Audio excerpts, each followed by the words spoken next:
Hello, I'm Jeffrey Williams, and welcome to Too Late for the Gods. Worldview, explanation, value proposition.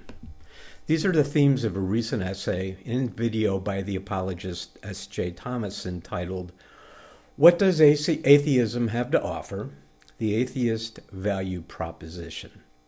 Instead of countering her claims, examples, and arguments, all of which have already been done to exhaustion, I aim to look at the foundation of her approach, which rests on the notion of worldview.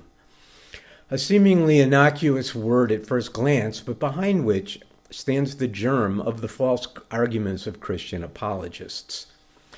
We will see how explanation and value proposition naturally grow from this originating error. To do so, I'll take a close look at three areas where she cites me specifically.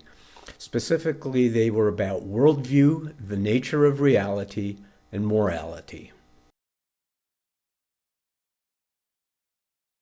She writes, recently, a Christian called Ken Ami debated Jeff Williams on my channel. Jeff was adamant that theism is not a worldview. Unlike Christianity, which claims the common core in the belief in Jesus' resurrection and our salvation based on his sacrifice, he said there simply isn't a common core. He also said we have no objective morality, yet he said we do have morality and a moral sense. This is SJ's first reference of me in her essay and video, and here I'll address the underlying issue of worldview. I'll return to the question of morality at the very end. If worldview were merely the fundamental misstep of Christian apologetics, I wouldn't bother with it. I long ago lost any interest in the question of gods, including Christianity. But as Martin Heidegger demonstrated in the History of Being, in the Introduction to Metaphysics, and in The Age of the World Picture, worldview is a constituent element of modern life, our prevalent and fundamental grasp of the world. He perfectly encapsulated this in The History of Being as follows. Dasein must find its way into being and leave history to being.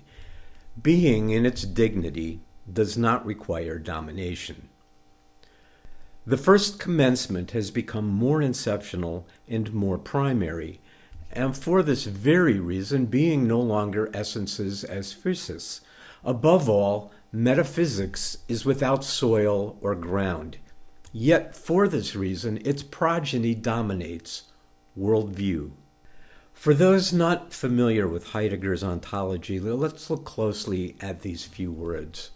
Dasein means being there in German, which Heidegger means as the essential nature of humanity, the part of being that finds itself conscious of being in the world and, when authentically engaged, in the thrall of the event of experience of being in the world.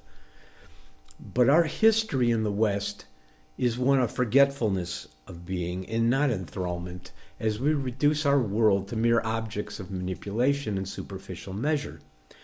Being no longer essences as physis. The world becomes objectified as practical raw material. That objective reduction is an attempt to dominate being itself. This reduction is a falsification of the manifold nature of being by projecting our rational constructions onto it. We insult the dignity of being through our insolent attempt to instruct being of its nature, whereby we reduce reality to our preferred specifications. The opposite path would be to let being instruct us and swell beyond our limited rational constructs. The first commencement is Western metaphysics begun at the time of Socrates. It's the time when the full experience of being as physis is removed from sensual experience and split in two. Physics as the objective, rational, and reductive understanding of the material world, and metaphysics as the transcendent and immaterial realm of being. By ripping being from the ground of experience in the world becomes desolate and even sinful, and truth becomes groundless, a mere act of rational imagination. Our experience of physis reduces to physics just as logos reduces to logic. Being groundless, metaphysical worldviews can be anything at all. In their groundlessness, they claim to explain the universe, its beginning and nature. There can be multiple contradictory emergent worldviews, each reductive, thus confining, and each internally coherent. Coherence is easy, however, to achieve when we dispense with the requirement of grounding, but none achieves any real explanation at all, and all close off the most important questions. Christianity is a worldview, and so are Islam and Hinduism, and so is scientific reductionism. Christianity, being a European metaphysical invention, with Neoplatonism, later Aristotelianism, through Thomism, the Roman Catholic Church, and unrecognizable to the originators of the Near Eastern mythology it appropriates, is merely the flip side of the same coin as materialism, as naturalism. For those entrapped in metaphysics, it is impossible to imagine Dasein without a worldview. We see this in S.J. Thomason's opening. Over the past few hundred years, the move to secular rational modernism has supplanted traditional religious views in many parts of the West. Atheists sometimes think Christianity will one day be toppled, and atheists of the past century, such as Lenin, Stalin, Pol Pot, and Mao Zedong, certainly gave that their best effort. Other atheists decry the morally atrocious actions of these dictators, whose actions led to the untimely deaths of over 100 million innocent lives. Many of these atheists favor the idea that science will one day topple theistic belief systems and God. So let's examine science and God. To Thomason, everything is a worldview. If Christianity has a worldview, then so must atheism. While in reality there is no single atheist worldview, our current age ensures there will be worldviews among atheists. Certainly Marxism is a worldview, inhabiting the reductionist metaphysics of Hegelian dialecticism.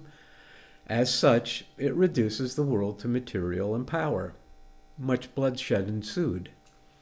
Christianity is a worldview claiming to explain the creation of the universe, the nature of God and man, morality, and truth.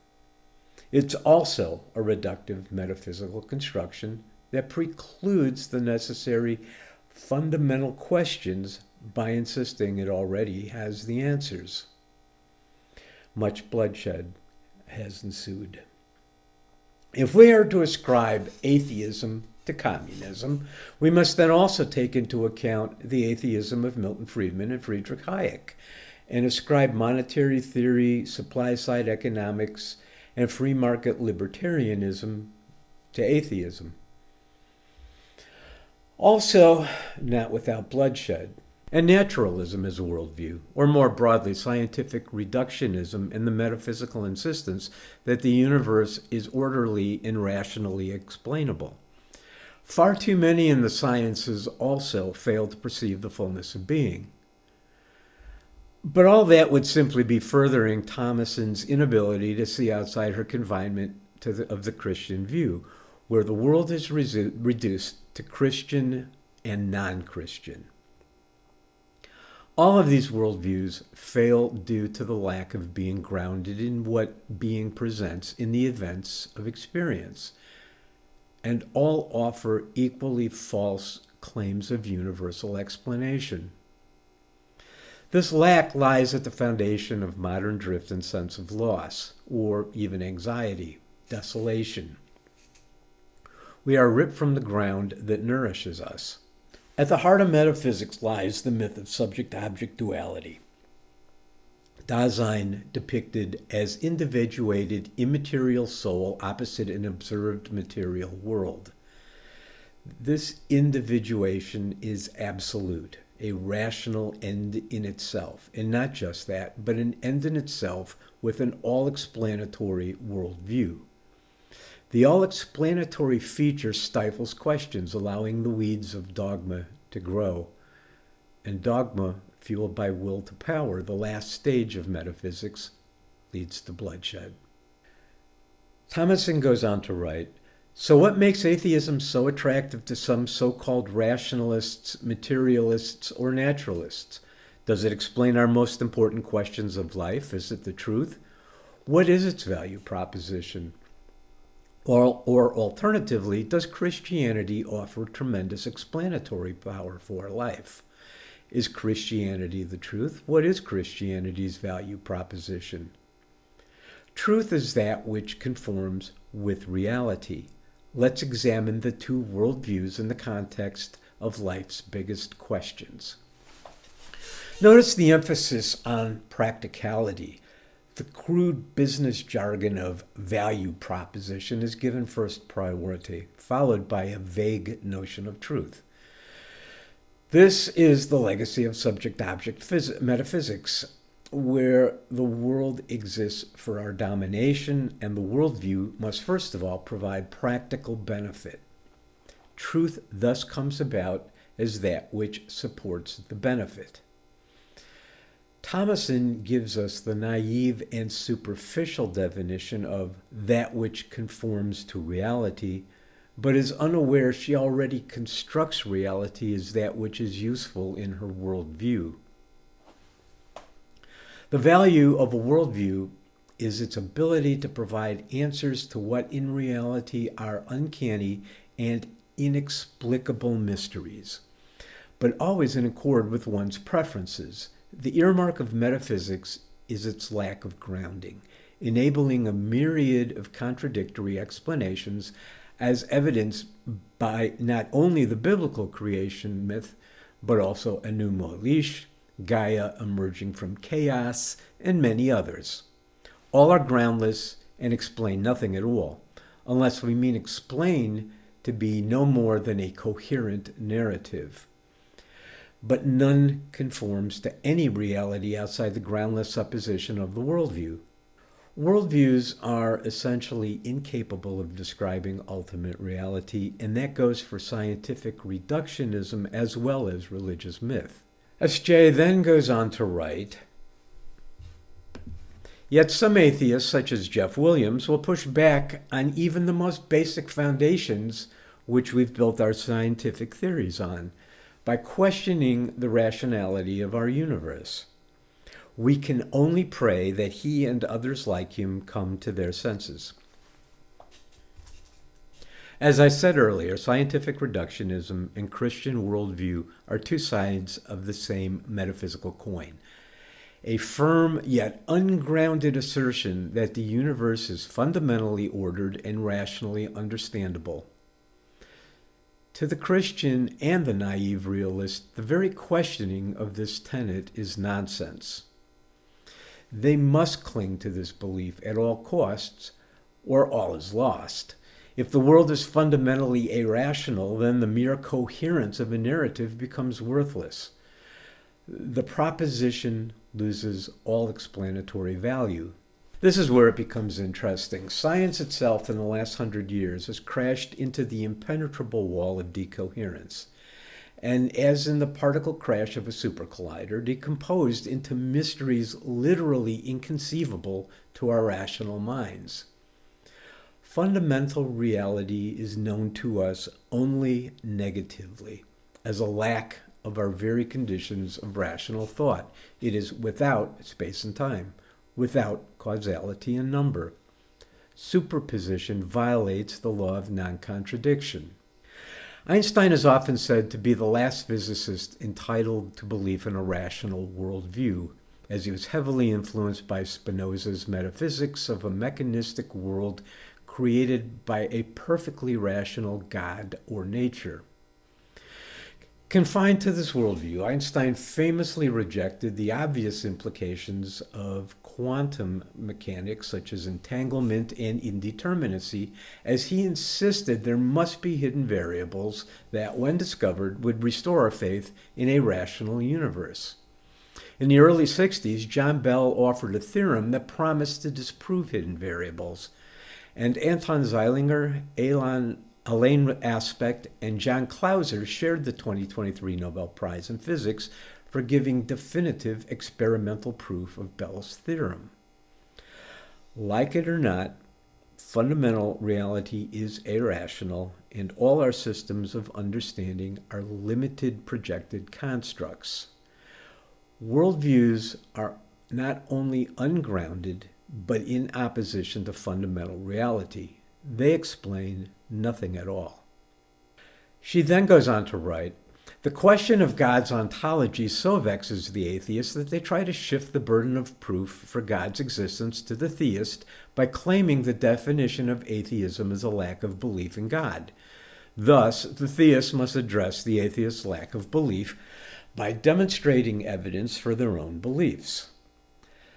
Thankfully, we have answers. God has given us both generalized evidence for his existence in nature, the cosmos, our design, and our rationality and our teleology or purpose.